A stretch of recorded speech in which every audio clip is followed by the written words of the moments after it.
दोस्तों नमस्कार, मेरा नाम संजय मग्गू है और मौजूद है देश रोजाना के डिजिटल मीडिया प्लेटफॉर्म पर। 143 सांसदों के निलंबन के विरोध में आज जमावड़ा लगा जंतर मंतर पर इंडिया गठबंधन के नेताओं का। इंडिया गठबंधन के वो तमाम नेता उस मंच पर मौजूद थे और मोदी की सत्ता को, मोदी की सरकार को, सेंट्रल गवर्नमेंट को, जो केंद्र सरकार के यानी कि सरकार के इशारे पर जो प्रस्ताव लाए गए और जिन प्रस्तावों पर कार्रवाई करते हुए लोकसभा अध्यक्ष ने 143 सांसदों को और राज्यसभा के सभापति ने उन सांसदों को सदन से बाहर कर दिया, उसको लेकर के एक बड़ी रैली हुई और उस रैली के अंदर इंडिया गठबंधन के तमाम नेता मौजूद रहे।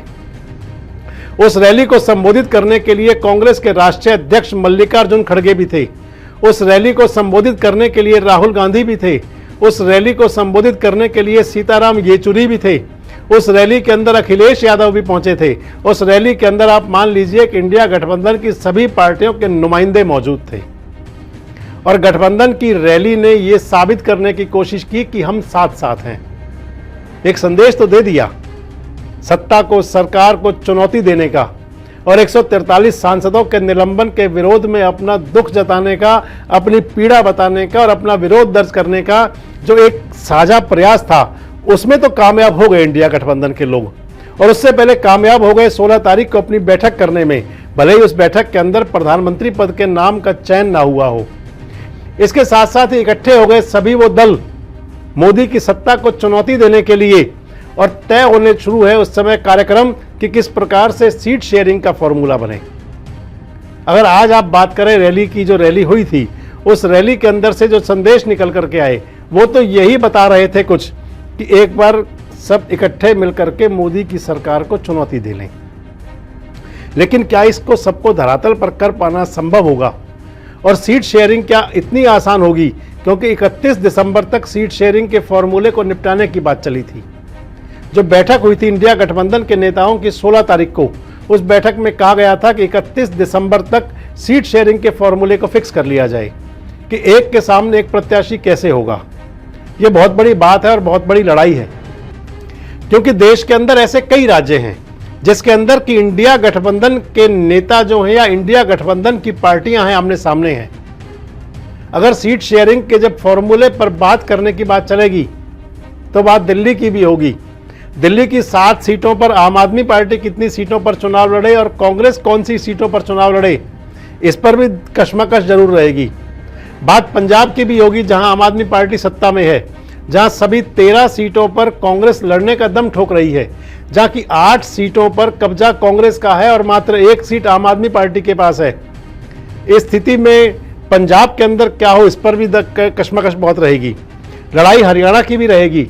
हरियाणा के अंदर जहां यात्राएं निकाल रहे हैं आम आदमी पार्टी के नेता, वहीं दूसरी तरफ कांग्रेस दमादम है कि 10 की 10 सीटों पर, क्योंकि हम या तो दूसरे नंबर पर रहे थे और या फिर 1 सीट पर तीसरे नंबर पर रहे थे। इसलिए लड़ाई हरियाणा को लेकर भी जारी रहेगी।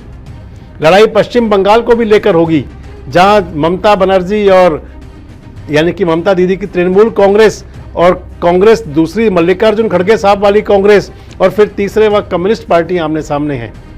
लड़ाई तो केरल में भी होगी जहां कम्युनिस्ट पार्टियां और कांग्रेस आमने सामने हैं। लड़ाई तो उत्तर प्रदेश के अंदर भी होगी कि जहां कांग्रेस को कितनी सीटें मिले। और सबसे महत्वपूर्ण लड़ाई यह रहेगी कि कांग्रेस कितना सैक्रिफाइस कर सकती है। 3 राज्यों में भले ही कांग्रेस चुनाव तो हारी हो, लेकिन यह जरूर है कि उन तीनों राज्यों में भी कांग्रेस के बराबर कोई विपक्षी दल नेता नहीं था। कांग्रेस के बराबर में कोई विपक्षी पार्टी नहीं थी। भले ही वहां अखिलेश यादव चुनाव लड़े थे, लेकिन आधा % भी वोट नहीं ले पाए थे। चुनाव तो मायावती की पार्टी भी लड़ी थी तीनों राज्यों में, लेकिन वोट तो 1% से भी कम रहा। चुनाव तो जेडीयू भी लड़ने पहुंचा था मध्य प्रदेश के अंदर, लेकिन वहां मतदान का जो प्रतिशत था उसका मात्र 0.11% भी नहीं मिल पाया जनता दल यूनाइटेड को। इस हालात में क्या उन राज्यों के अंदर क्या स्थिति रहेगी जहां कांग्रेस चुनाव भले ही खुद तो हारी, लेकिन विपक्षी नेता तो कहीं भी नहीं रहे। और उस स्थिति में अगर विपक्षी नेता वहां भी सीट चाहेंगे तो फिर कांग्रेस के लिए स्थिति असमंजस की बन जाएगी। जो मैंने आपको बताया कि अगर 3 राज्यों में चुनाव कांग्रेस जीतती तो कांग्रेस का कद बहुत बड़ा होता, लेकिन 3 राज्यों का चुनाव हारने के बाद कांग्रेस के अंदर कहीं ना कहीं ऊहापोह की स्थिति तो है। उस सब मामले को लेकर कांग्रेस सैक्रिफाइस कितना कर पाएगी, कितने बड़े बड़े समझौते कर पाएगी कांग्रेस? क्या सत्ता को पाने के लिए, क्या मोदी की सत्ता को हटाने के लिए कांग्रेस कोई बड़े समझौते भी कर सकती है? आपको क्या लगता है कि क्या अगर हरियाणा के अंदर, पंजाब के अंदर और दिल्ली के अंदर, जहां पर कि मुख्य पार्टियां दोनों आम आदमी पार्टी और कांग्रेस हैं, इनका सीटों का समझौता कैसे हो सकता है? और अगर आगे चलते हैं तो उत्तर प्रदेश के अंदर आखिर कांग्रेस को कितनी सीटों पर सब्र करना पड़ सकता है? क्योंकि पिछली बार तो माँ बेटे थे, और अगर अभी कहीं मेनका गांधी और वरुण गांधी भी आते हैं तो उनके लिए क्या स्थिति होगी? और अगर कहीं हाथी भी जुड़ जाता है इंडिया अलायंस के अंदर तो फिर सीटों का घमासान पे किस प्रकार का समझौता होगा? क्योंकि छत्रपों के लिए जहां मोदी को हराना जरूरी है, वही छत्रपों की मजबूरी ये है कि अपने अपने राज्य में वो खुद को बड़ा भी दिखाना चाहेंगे। इसके साथ साथ अगर साउथ के स्टेटों में जाएंगे तो समस्याएं तो कहीं ना कहीं वहां भी रहेंगी।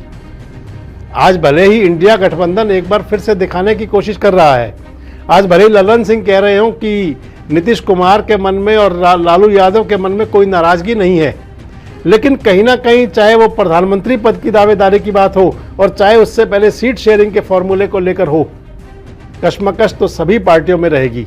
और जब कहते हैं जब भानुमति का कुनबा जुड़ता है तो उस कुनबे के अंदर बंटवारा कैसे हो, इस पर लेकर विवाद तो होते हैं। अब वो कुनबा तो जुड़ गया, 27 पार्टियां इंडिया गठबंधन में हो चुकी हैं, कुछ और आ भी सकती है, हो सकता है कोई उनमें से चला भी जाए। लेकिन बड़ी बात यह है कि सीट शेयरिंग का फॉर्मूला आखिर कैसे निपटाएंगे? आपको क्या लगता है कि कितनी बड़ी चुनौती बन सकता है मोदी की सत्ता के लिए इंडिया गठबंधन?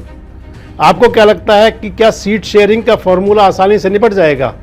और आपको क्या लगता है कि लंबे समय तक अल्पमत की सरकारों यानी कि मिली-जुली सरकारों का हश्र देखकर मतदाता क्या एक बार फिर रिस्क ले लेंगे इंडिया गठबंधन को चुनने का, या मतदाता मोदी की सरकार को हटाने का संकल्प ले लेंगे? कमेंट्स बॉक्स में आकर अपनी प्रतिक्रिया जरूर दें और इस प्रकार के वीडियोस और अपडेट्स के लिए हमारे साथ जुड़े रहें, देखते रहें देश रोजाना।